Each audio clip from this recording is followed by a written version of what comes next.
Hello दोस्तों, कैसे हो आप सब।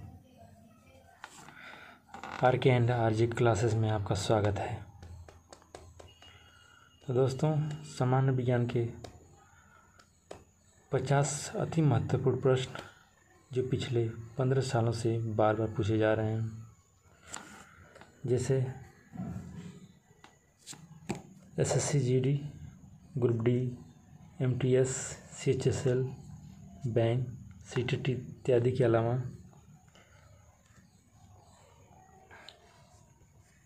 यूपी टेट,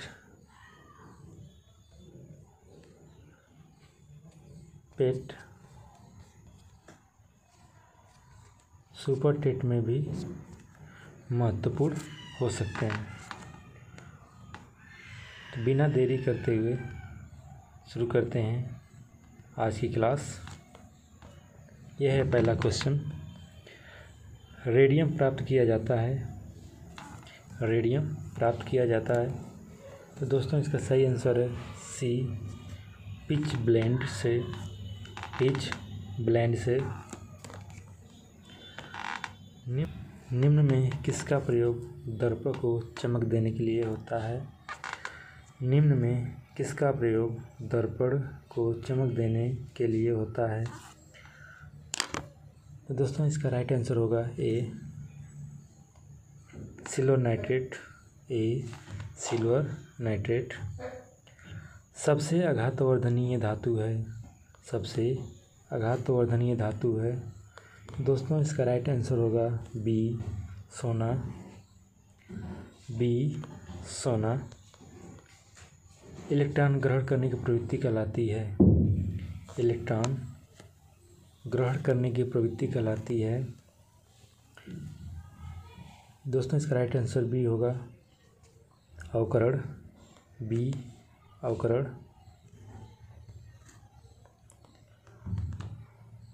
पीएच मान का निर्धारण किसने किया।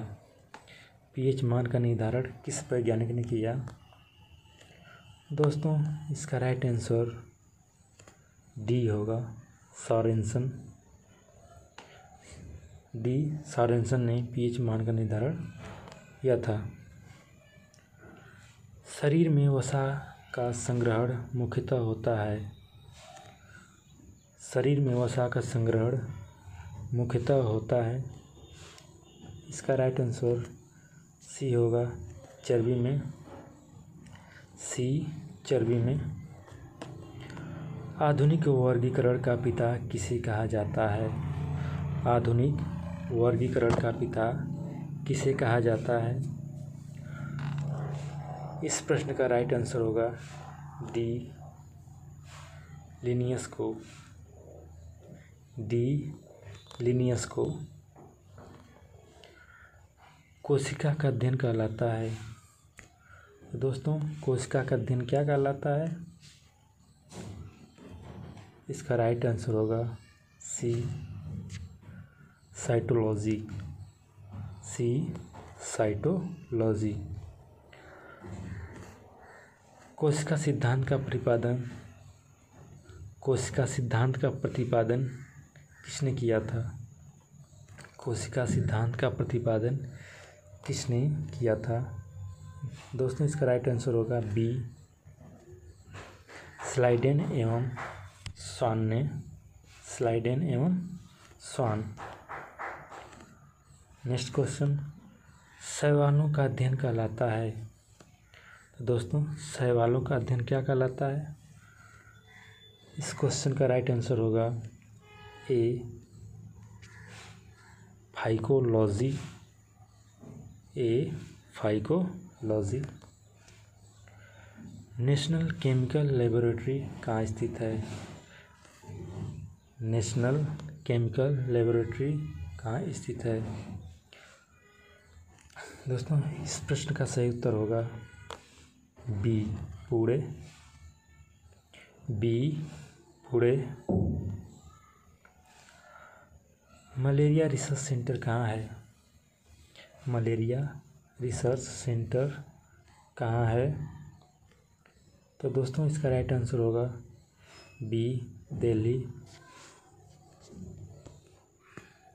B, Delhi. Malaria research centre Delhi में है। दोस्तों अगला क्वेश्चन अंगूरों का उत्पादन संबंधित है। अंगूरों का उत्पादन संबंधित है। तो दोस्तों इस क्वेश्चन का राइट आंसर डी होगा, बीटी कल्चर से। बीटी कल्चर से। दोस्तों इस प्रश्न के अलावा 3 ऐसे प्रश्न हैं, इनको भी आपके बारे में बता देते हैं। तो पीसी कल्चर किसे कहा जाता है? पीसी कल्चर किसे कहा जाता है?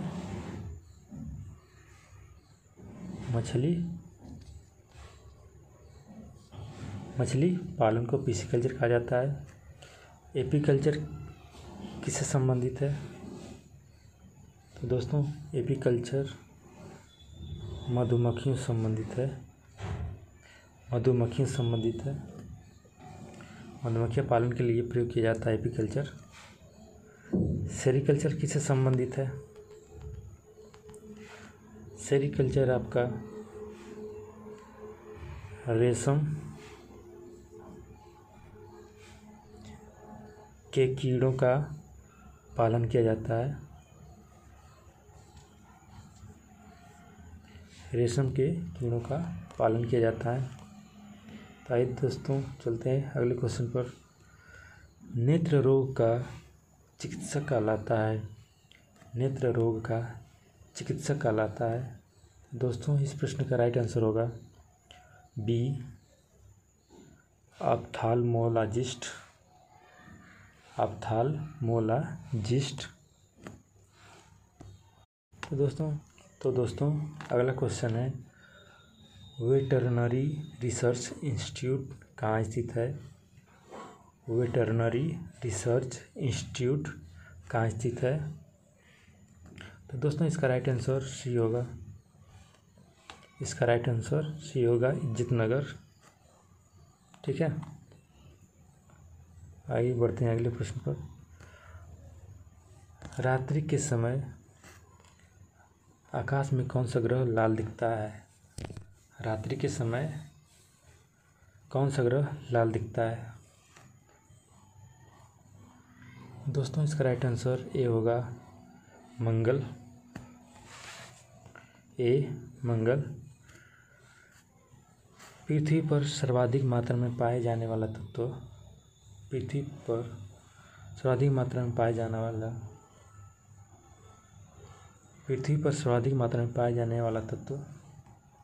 दोस्तों इस प्रश्न का राइट आंसर होगा सी, ऑक्सीजन। सी, ऑक्सीजन।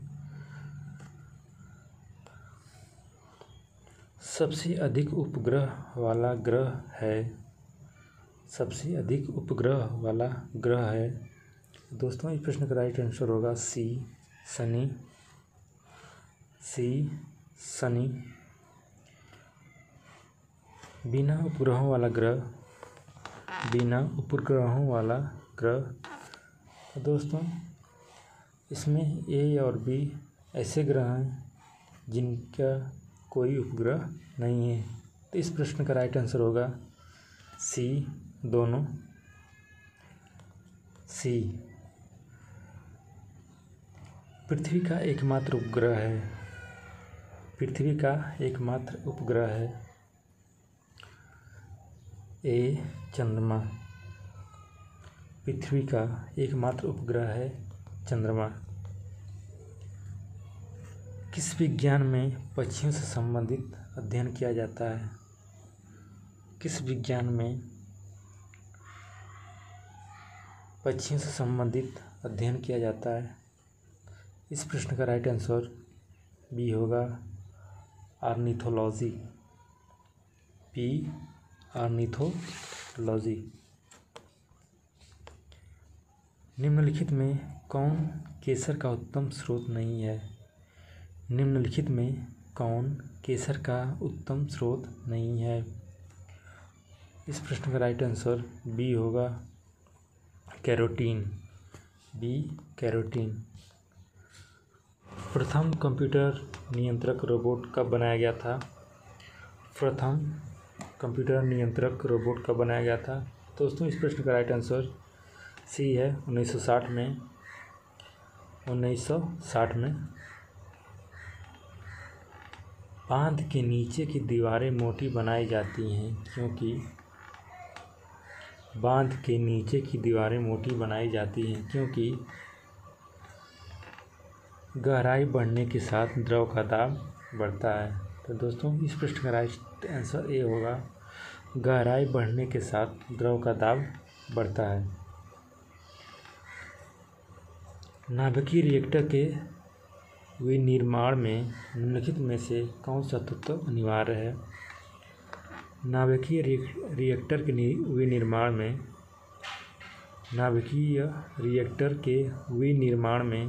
निम्नलिखित में से कौन सा तत्व अनिवार्य है? नाभिकीय रिएक्टर के विनिर्माण में निम्नलिखित में से कौन सा तत्व अनिवार्य है? दोस्तों इस प्रश्न का राइट आंसर सी होगा,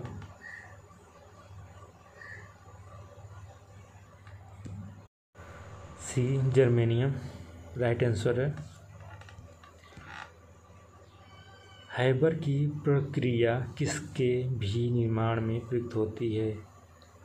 फाइबर की प्रक्रिया किसके भी निर्माण में प्रयुक्त होती है? इस प्रश्न का राइट आंसर डी होगा, अमोनिया। D ammonia.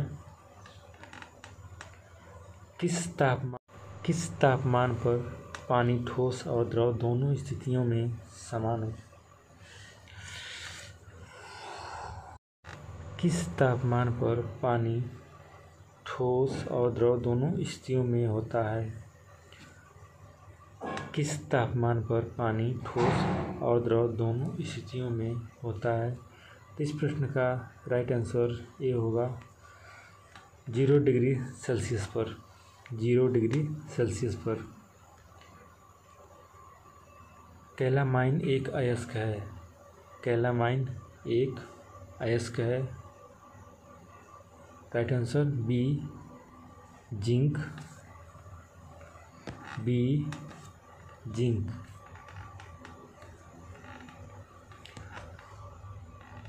मेलाकोनाइट इनमें से किस धातु का खनिज है? मेलाकोनाइट इनमें से किस धातु का खनिज है? मेलाकोनाइट इनमें से किस धातु का खनिज है? तो दोस्तों इस प्रश्न का राइट आंसर ये होगा, इस प्रश्न का राइट आंसर ये होगा। दोस्तों अगला क्वेश्चन है, एस्कॉर्बिक एसिड किस विटामिन का नाम है? एस्कॉर्बिक एसिड किस विटामिन का नाम है? दोस्तों इस प्रश्न का राइट आंसर है सी विटामिन सी। दोस्तों वैज्ञानिक नाम पूछा है तो विटामिन ए का वैज्ञानिक नाम होगा रेटिनॉल।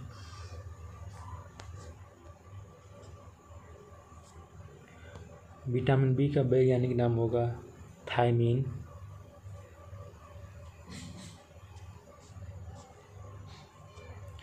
विटामिन डी का वैज्ञानिक नाम होगा कैल्सीफिरोल।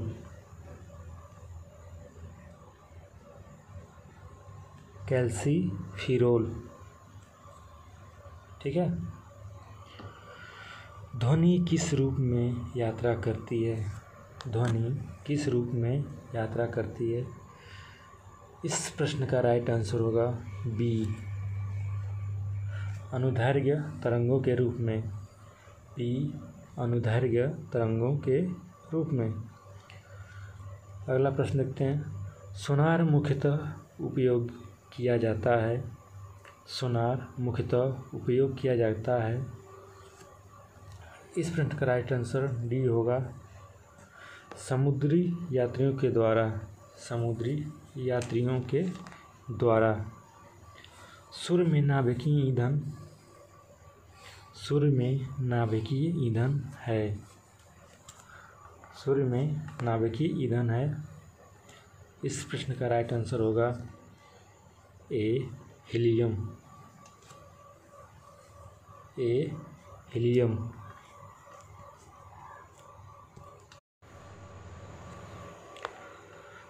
तालाबों और कृत्रिम जलाशयों में मत्स्य प्रजनन प्रक्रिया को क्या कहा जाता है? तालाबों और कृत्रिम जलाशयों में मत्स्य प्रजनन प्रक्रिया को क्या कहा जाता है? दोस्तों, पिछले क्वेश्चन में मैंने बताया था पिसीकल्चर। इसका राइट आंसर होगा डी पिसीकल्चर। किसी पदार्थ का वह केंद्र जहाँ उसका संपूर्ण भार प्रभावित होता है कहलाता है। किसी पदार्थ का वह केंद्र जहाँ उसका संपूर्ण भार प्रभावी होता है कहलाता है। इसका राइट आंसर होगा डी गुरुत्व केंद्र। डी गुरुत्व केंद्र। मैनोमीटर यंत्र का उपयोग इनमें से किसे नापने में होता है? मैनोमीटर यंत्र का प्रयोग इनमें से किसे नापने के लिए होता है? इस प्रश्न का राइट आंसर ए होगा गैसों का दाब। गैसों का दाब नापने के लिए मैनोमीटर का प्रयोग होता है। कीटों के बारे में अध्ययन को क्या कहते हैं? कीटों के बारे में अध्ययन करने को कीटों के बारे में अध्ययन को क्या कहते हैं? कीटों के बारे में अध्ययन को क्या कहते हैं? इस प्रश्न का राइट आंसर होगा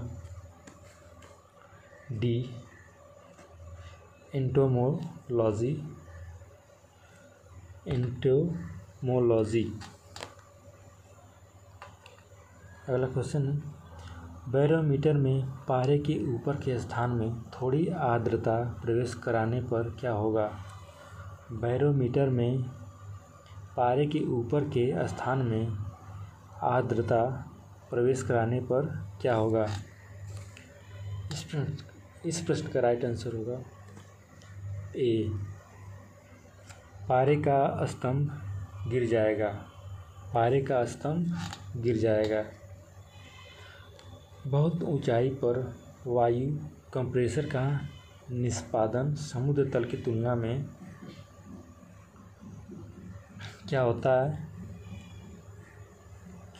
बहुत ऊंचाई पर वायु कंप्रेसर का निष्पादन समुद्र तल की तुलना में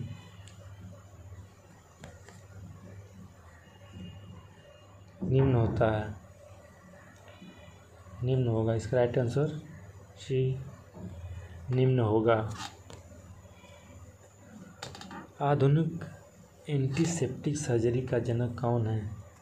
आधुनिक एंटीसेप्टिक सर्जरी का जनक कौन है? इस प्रश्न का राइट आंसर होगा ए Joseph Lister. Joseph Lister. Radar का अर्थ, तो दोस्तों रडार का अर्थ क्या होता है? Radio detection and raising. Radio detection and raising.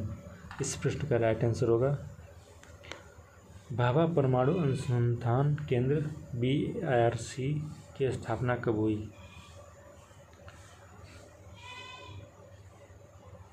Bhabha परमाणु अनुसंधान केंद्र की स्थापना कब हुई? ये उत्तर आप लोगों को पता होगा।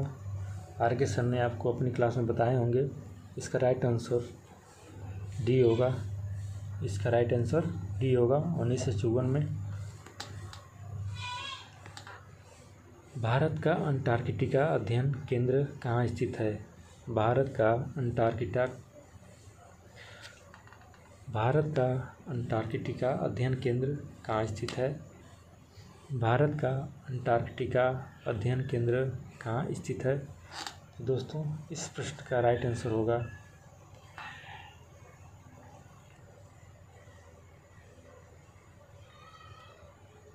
बी, गोवा। भारत का अंटार्कटिका अध्ययन केंद्र कहाँ स्थित है? बी, गोवा में। गोलीय दर्पण की फोकस दूरी उसकी वक्रता त्रिज्या की होती है। गोलीय दर्पण की फोकस दूरी उसकी वक्रता त्रिज्या की होती है। तो दोस्तों क्या होती है? इस प्रश्न का राइट आंसर होगा ए, आधी। ए, आधी। उत्तल दर्पण द्वारा बना प्रतिबिंब होता है। उत्तल दर्पण द्वारा बना प्रतिबिंब होता है। इस प्रश्न का राइट आंसर होगा सी, काल्पनिक एवं सीधा। काल्पनिक एवं सीधा। प्रकाश तरंग उदाहरण है। तो दोस्तों प्रकाश तरंग किसका उदाहरण है? इस प्रश्न का राइट आंसर होगा बी, विद्युत चुंबकीय अनुप्रस्थ तरंग का। बी राइट आंसर होगा। फोटोग्राफिक कैमरे का अविदृश्यक लेंस होता है। फोटोग्राफिक कैमरे का अविदृश्यक लेंस होता है। इस प्रश्न का राइट आंसर होगा बी, उत्तल लेंस। बी, उत्तल लेंस। ई बराबर MC स्क्वायर को प्रतिपादित किया था। E equal to MC square को प्रतिपादित किया था। किस वैज्ञानिक ने किया था दोस्तों?